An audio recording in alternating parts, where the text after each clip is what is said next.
Vous assumez bien, vous savez aussi le prendre avec humour. Ah oui, moi j'avoue que lorsque les gens de l'extérieur, d'Amiens ou de la région, lisent un peu mon nom et passent quelques instants en souriant, bah, tant mieux. Francis Lecul, vous êtes avocat à Amiens, vous êtes aussi conseiller municipal, conseiller général, conseiller régional. Alors, je voudrais tout de suite vous demander, est-ce que l'on prononce Lecul ou Lecu, votre nom? Puisque ça s'écrit exactement de la même façon. Mais je crois que vous l'avez bien prononcé. Et je dois dire que quand la question se posait, quand j'étais petit, ma mère qui était directrice d'école me donnait un tuyau. Elle dit, aux personnes qui éventuellement auraient la tentation de t'appeler autrement que Lecul, tu leur dis, mais dites donc, calcul. Est-ce que ça se prononce calcul ou calcul? Et les gens, automatiquement, prononceront le cul. En tout cas, c'était, j'allais dire, une astuce de ma mère. Comme directrice d'école, c'était, en tout cas, un moyen pratique. Alors, vous, Maryse, vous êtes enseignante et vous avez donc vous avez changé de nom. Votre nom de jeune fille, c'était Lyon, et maintenant vous vous appelez Lyon Lec. Oui. Donc, en fait, vous avez amputé le nom du U et du L, c'est cela? C'est vous qui avez eu cette idée-là? Oh, écoutez, là aussi c'est très drôle parce que changer de nom, ça n'est pas simple. Et puis, mon père était un turfiste de son côté. Et puis alors, à cette époque-là, il y a une vingtaine d'années, les turfistes s'en souviendront, il y avait un dénommé Patrick Lecul qui était jockey. Cravache d'or d'ailleurs, je crois. Et à un moment donné, alors d'une manière assez pratique, mon père jouait toujours Lecul. C'est logique. Aux courses. Et puis un jour, le nom de Lecul a disparu. Il y avait P-Lec. Et par conséquent, très naturellement, lorsque s'est posée la question de changement de nom, on a pensé à ce fameux jockey. Et donc, très simplement, on a dit, bon, on appellera Lec les enfants et mon épouse. Alors, si vous avez demandé à votre femme et à vos enfants donc de changer de nom, c'est que vous en avez souffert étant petit? Ah, j'ai le sentiment que ça faisait rire. Vous savez, au début de l'année, lorsque on appelle les élèves ou que le professeur appelle les élèves, eh bien, parfois il peut se tromper. Ou alors, quand on est en colonie de vacances ou quand on est en voyage, eh bien, certains avec beaucoup de malice appellent votre nom d'une consonance qui peut évidemment faire rire. Et alors à partir de là, on se dit que ce genre de rire, on peut l'éviter à ses enfants. Et je l'avais ressenti à ce moment-là. Et qu'est-ce que ça fait sur un petit garçon, ce genre de colibé? Est-ce que ça rend timide? Est-ce que ça inhibe? Qu'est-ce que ça a comme conséquence? Ou est-ce que c'est vécu de façon, finalement, sur le mode un peu, on va dire, avec un peu de distance? Ah non. Et avec humour? Non, moi j'avoue que au fond, c'est peut-être là que je tire ma vocation d'avocat. La première fois où il a fallu que je plaide, c'est pour moi-même, pour mon nom de famille. Et c'était un peu drôle. Je veux dire qu'il y a un sentiment à la fois d'injustice, de révolte, on veut se faire reconnaître, et puis on veut faire rectifier les choses. Alors qu'est-ce que ça veut dire? La première fois que j'ai plaidé pour mon nom. Oui, je crois que cette vocation étant petit à se défendre, à réagir, eh bien ça peut venir aussi du nom que je portais. Et puis je pense que cette volonté aussi dans le domaine professionnel, comme dans le domaine politique plus tard, de relever un certain nombre de défis, va venir un peu de cette adversité qu'on sent au départ. Alors justement, est-ce que c'est un acte de courage ou c'est parce qu'il était impossible de faire marche arrière? Parce que faire une carrière politique, comme vous l'avez faite et comme vous êtes en train de la faire, oui, en gardant ce nom Lecul, c'est quand même difficile. Parce que j'imagine que certains de vos adversaires n'ont certainement pas manqué de vous appeler Lecul tout simplement, ça a dû se produire. Ah non, jamais. Je veux dire, si, c'est arrivé quelquefois. Je veux dire que, bon alors, vous voyez, ça va faire maintenant près de 25 ans que je suis conseiller municipal à Amiens, une quinzaine d'années que je suis conseiller régional de Picardie et une dizaine d'années conseiller général. Et alors, à chaque fois, on a affaire au suffrage universel.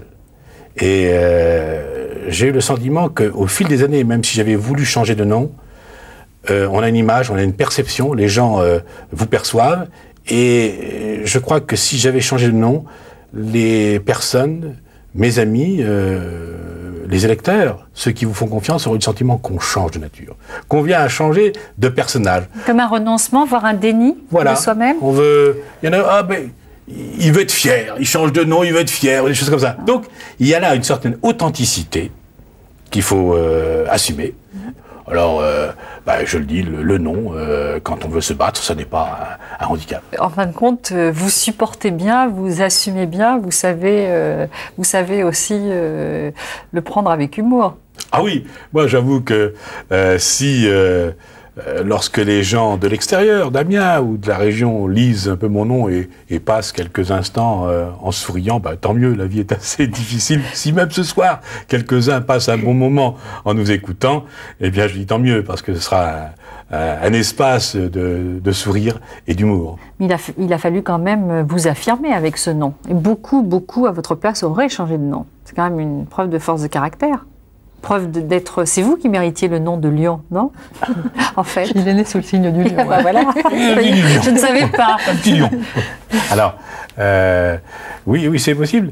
C'est vrai que ces moqueries par rapport au nom concernent une lettre ou deux sur une ville de 150 000 habitants, c'est tout à fait dérisoire. Est-ce que si vous vouliez faire une carrière politique au niveau national, est-ce que vous pensez que vous devriez changer de nom? Est-ce que ça pourrait être un handicap sérieux? Ah non, moi au sein de mes instances, aussi bien les rencontres que j'ai eues avec Lionel Jospin, avec Michel Rocard, avec Laurent Fabius, à aucun moment, j'aurais pu être surpris par rapport à cette question, à aucun moment, les uns ou les autres m'ont dit, mais dis donc Francis, tu pourrais pas changer de nom, hein, jamais ça n'est venu.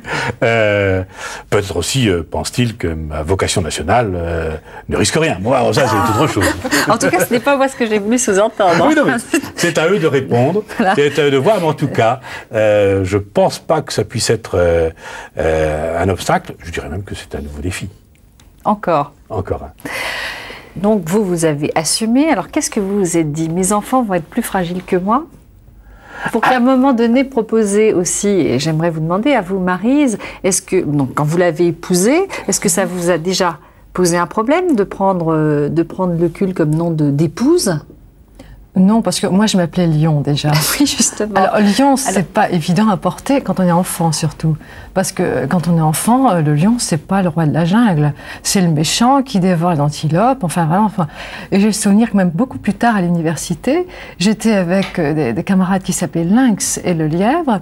Et dans l'amphi, le prof... C'était la jungle. Voilà, exactement. Le prof qui faisait l'appel disait « Est-ce que la ménagerie est au complet ?» Enfin, voilà.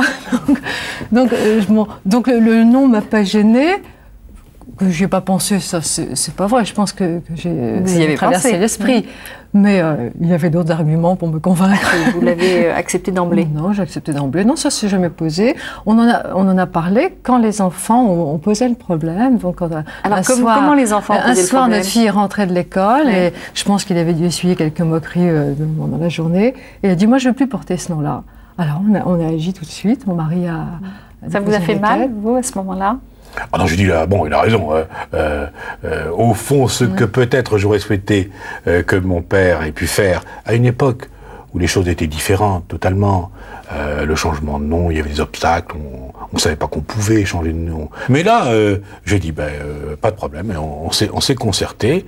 Comment votre famille l'a pris? Parce que j'imagine que pour la famille, les parents, sauf si les parents sont disparus, ce n'est pas évident d'annoncer qu'on change le nom. Mes parents sont décédés. Donc c'est vrai que ça facilite les choses. Vous l'auriez fait de leur vivant? Non, je ne l'ai pas fait de leur vivant. C'est une sorte de respect très naturel. Mais je crois qu'aujourd'hui, me dirait Francis, tu as raison. Alors, vous avez donc tronqué, amputé d'une certaine manière votre nom d'origine. Oui. Quand est-ce qu'une demande est acceptée? Dans quelles conditions? Prenez votre exemple d'ailleurs. Elle est acceptée dès lors où vous présentez une requête au garde des Sceaux en lui indiquant que les motifs, et il faut un motif légitime, dit la loi, pour changer de nom.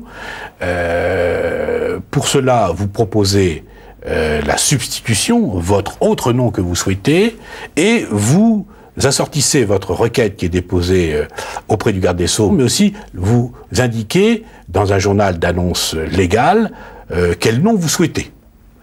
De façon à ce que si quelqu'un s'y oppose, il peut le faire d'une manière tout à fait légale, par la voie de l'opposition. Ça peut arriver. Ça peut arriver. Je vous Et dis. qui peut s'opposer? Quelqu'un qui porterait le même nom, n'importe qui? Ah oui, pardon, il peut très bien. Là, je prenais le cas extrême.